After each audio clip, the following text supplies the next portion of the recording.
Riot has some crazy changes lined up for Olaf this patch, while Talia is finally getting her AoE Q back. We'll have a full breakdown on all the alterations and a complete update on the solo queue tier list thanks to the help of our challenger players and taking into account the most recent analytics. Now, you've probably wondered to yourself, is SkillCapped really worth it? Well, let's find out. What rank were you before you started SkillCapped? So I was bronze, but I think I was working my way back down to iron. May have been high silver, but I think I was gold. And what's the highest rank you've achieved with SkillCapped? I've got several accounts I've hit gold on. Diamond 2. Is there anything SkillCapped helped you learn that would have taken you longer without it? If I keep track of where that enemy jungler is, he's on the other side of the map, and it looks like he's ganking by bot lane, and I'm on the top side of the map. I can't get there in time, so there's no way I can impact that. I'm going to go seal his topside camps, or I'm going to grab Rift now. Just lots of ideas like, hey, I'm strong early, I'm Lee Sin, let's analyze all the lane matchups and go to a lane where I have prio and invade. That's not something I would be doing on my own every game, but that is something I'm doing because of SkillCapped. When I played League before SkillCapped, I was sort of playing and feeling my way around. And then after coming across SkillCapped and trying it for a little while, during one of the videos, I think, a sudden click of, hold on a second, this is not just a game of running around and killing people. This is a game about strategy. This is a game about moving the pieces so that the future becomes predictable and then acting on that future. So what are you waiting for? Get real results at skillcapped.com, link in the description below. The EDG skin line is set to release with Graves, Viego, Zoe, Aphelios, and Yuumi repping the new drop. High noon skins are also hitting the Rift, as Katarina, Leona, Mordekaiser, Talon, and Varus are the recipients. Usually the prestige skin goes to the most popular champion, which in this case would be Katarina, but Riot's flipping the script and handing it over to Talon.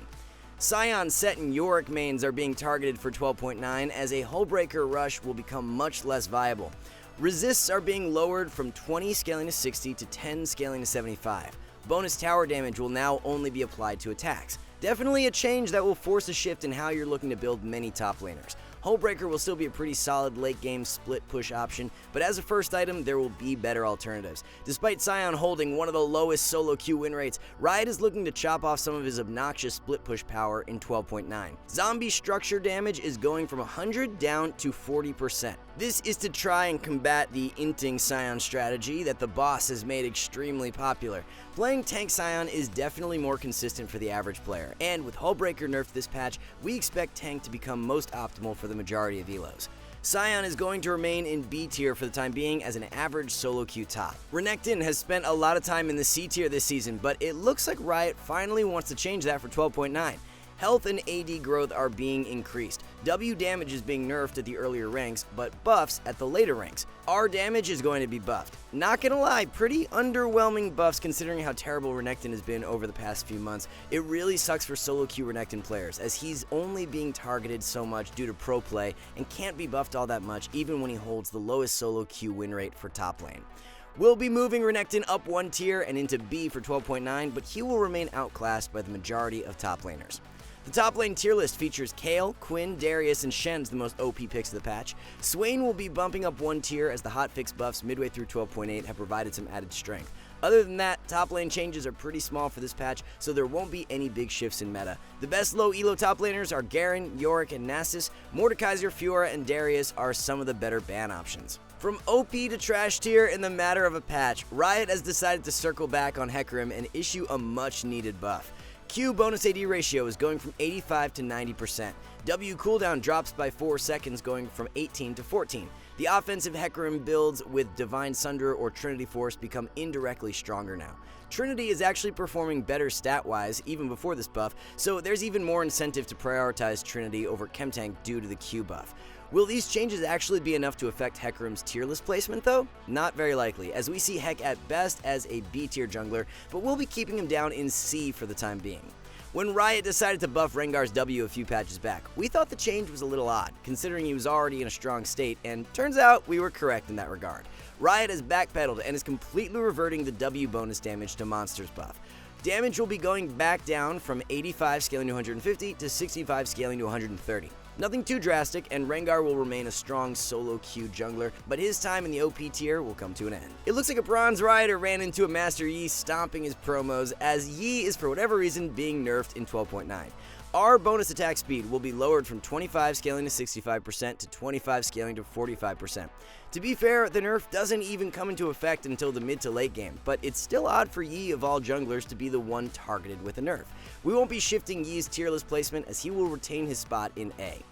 Nidalee's health bar is being sliced by 30, going from 570 to 540. For a champion who's so early game reliant, this nerf will affect her more than it would for most champs. Nidalee will be moving from A into B tier for 12.9. It's going to be very interesting to see where these Olaf changes land, as his kit is seeing some massive tweaks. The scaling on Olaf's attack damage, health, and mana are all being increased. Olaf's passive attack speed is chopped considerably in the early levels, going from 99% to 40, scaling to 100%.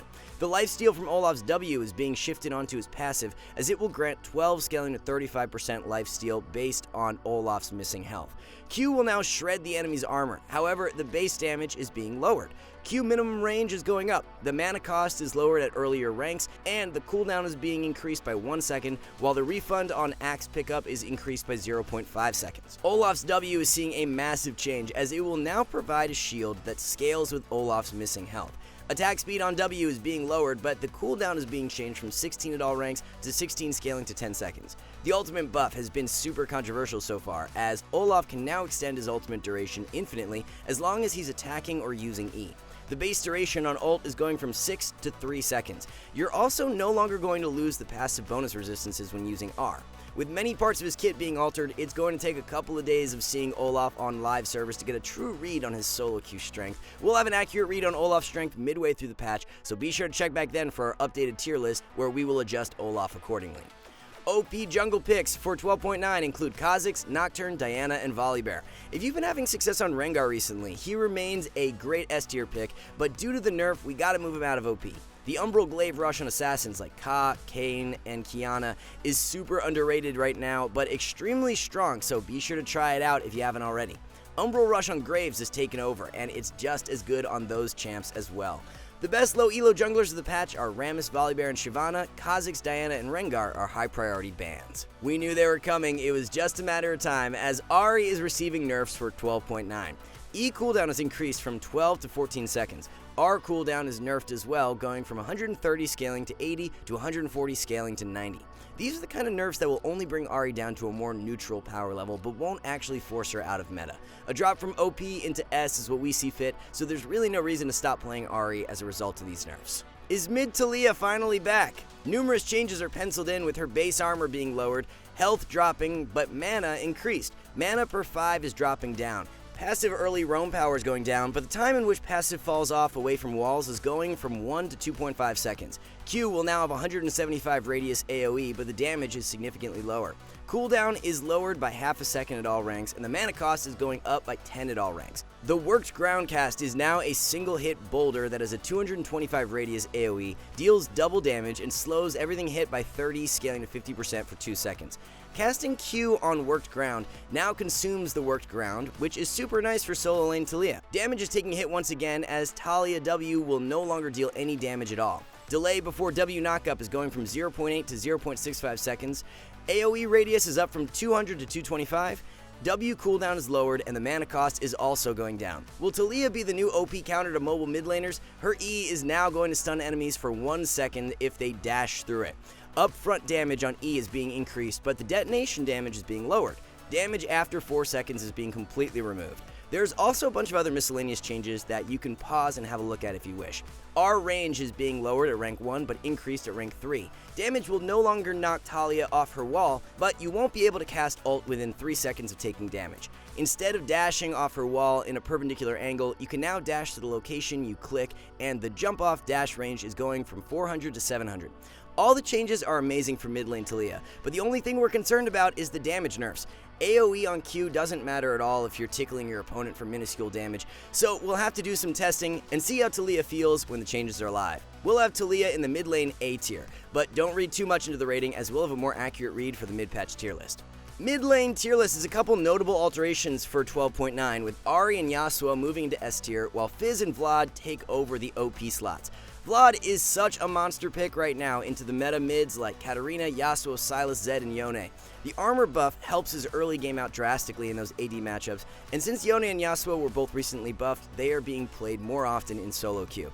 Fizz is already one of the best answers to Ahri, so with Ahri nerfed, Fizz will be moving past her. Mid lane is definitely Swain's best role at the moment, and he's proving to be a very powerful pick, especially in the lower ranks. We'll cover the Pyke changes when going over support, but they are going to hit Pyke mid pretty hard, and we'll be moving him into A tier. Veigar, Malz, and Annie are the best mid laners to climb low elo the fastest. Zed, Yasuo, and Vlad are a few of the best bans. Riot's been trying to buff Varus into a playable state for months now, and they're at it again in 12.9.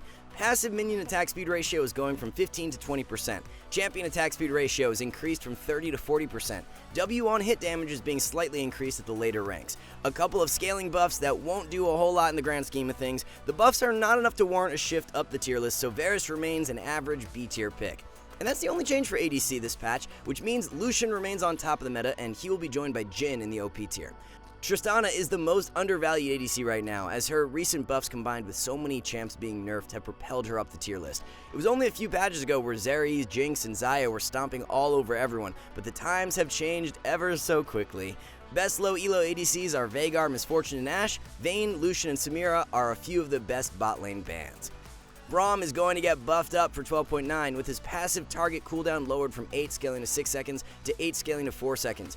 E damage reduction is increased from 30 scaling to 40% to 35 scaling to 55%.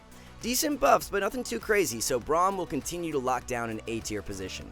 Thresh has been in the gutter for most of Season 12, so Riot finally has a buff to help him out a little.